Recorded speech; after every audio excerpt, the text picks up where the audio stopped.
ਪੰਜਾਬੀ ਵਿਰਸਾ ਸਾਡਾ YouTube channel ਹੈ, ਤੁਸੀਂ ਵੇਖ ਰਹੇ ਹੋ।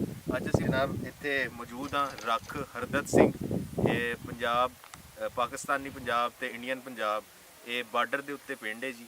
ਤੇ ਤੁਸੀਂ ਸਾਡੇ ਪਿੱਛੇ ਵੇਖ ਰਹੇ ਹੋ ਕਿ ਤਾਰ ਲੱਗੀ ਹੈ ਤੇ ਤਾਰੋਂ ਪਾਰ ਜਿਹੜਾ ਵੇ ਉਹ ਇੰਡੀਆ ਦਾ ਪਿੰਡ ਹੈ ਤੇ ਤਾਰੋਂ ਉਰਾਂ ਜਿਹੜਾ ਅਸੀਂ ਪਾਕਿਸਤਾਨ ਦੇ ਵਿੱਚ ਖਲੋਤੇ ਹਾਂ। ਜਨਾਬ ਤੁਸੀਂ ਵੇਖ ਰਹੇ ਹੋ ਕਿ ਲਹਿੰਦੇ ਪੰਜਾਬ ਯਾਨੀ ਕਿ ਪਾਕਿਸਤਾਨ ਵਾਲੀ ਸਾਈਡ ਤੇ ਅਸੀਂ ਇਸ ਵੇਲੇ ਰੱਖ ਹਰਦਤ ਸਿੰਘ ਪਿੰਡ ਦੇ ਵਿੱਚ ਮੌਜੂਦ ਹਾਂ ਤੇ ਕਣਕਾਂ ਜਿਹੜੀਆਂ ਨੇ ਉਹ ਪੱਕਣ ਲੱਗ ਗਏ ਨੇ ਤੇ ਪਿਛਲੇ ਦਿਨਾਂ 'ਚ ਹਨੇਰੀ ਦੀ ਵਜ੍ਹਾ ਨਾਲ ਜਿਹੜਾ ਵਾਹਵਾ ਨੁਕਸਾਨ ਵੀ ਹੋਇਆ।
ਇਹ ਜੀ ਜਨਾਬ ਬਰਸੀਨ ਦੀ ਫਸਲ ਹੈ ਤੇ ਸਬਜ਼ਾ ਹੀ ਸਬਜ਼ਾ।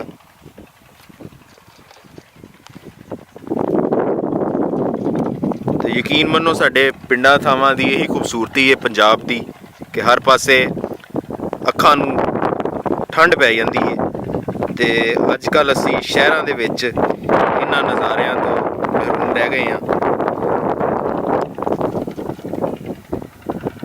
ਤੇ ਮੁਖਤਲਿਫ ਅਸੀਂ ਬਿਮਾਰੀਆਂ ਦੇ ਵਿੱਚ ਪੈ ਗਏ ਹਾਂ। ਇਹ ਨੇ ਜੀ ਆਪਣੇ ਸ਼ਾਹ ਸਾਹਿਬ ਆਪਣੇ ਵੀਰ ਨੇ, ਅੱਜ ਇਹਨਾਂ ਦੀ ਦਾਵਤ ਤੇ ਜਨਾਬ ਅਸੀਂ ਆਏ ਸਾਂ ਤੇ ਇਹਨਾਂ ਨੇ ਸਾਨੂੰ ਇੱਥੇ ਦੇ ਮਕਾਮੀ ਨੇ, ਇਹਨਾਂ ਨੇ ਆਪਣਾ ਪਿੰਡ ਸਾਨੂੰ ਰਾਮਪੁਰਾ ਲਵਾਇਆ ਤੇ ਅਸੀਂ ਹੁਣ ਇਸ ਵੇਲੇ ਰੱਖ ਹਰਦਤ ਸਿੰਘ 'ਚ ਖਲੋਤੇ ਹਾਂ ਤੇ ਮੇਰੇ ਪਿੱਛੇ ਤੁਸੀਂ ਵੇਖੋ ਤੇ ਤੁਹਾਨੂੰ ਜਿਹੜਾ ਨਾ ਪੈਲੀਆਂ ਹੀ ਪੈਲੀਆਂ ਨਜ਼ਰ ਆਉਣਗੀਆਂ। ਕਣਕਾਂ ਜਿਹੜੀਆਂ ਨੇ ਉਹ ਪੱਕਣ ਨੂੰ ਤਿਆਰ ਨੇ ਤੇ ਜੇ ਤੁਹਾਨੂੰ ਸਾਡੇ ਆਸਮ ਸਾਹਿਬ ਆਉਣ ਪਿੱਛੇ ਜਿਹੜਾ ਨਾ ਇੰਡੀਅਨ ਬਾਰਡਰ ਹੈ ਜੀ ਤੇ ਤਾਰਾਂ ਤੂਰਾਂ ਲੱਗੀਆਂ ਨੇ।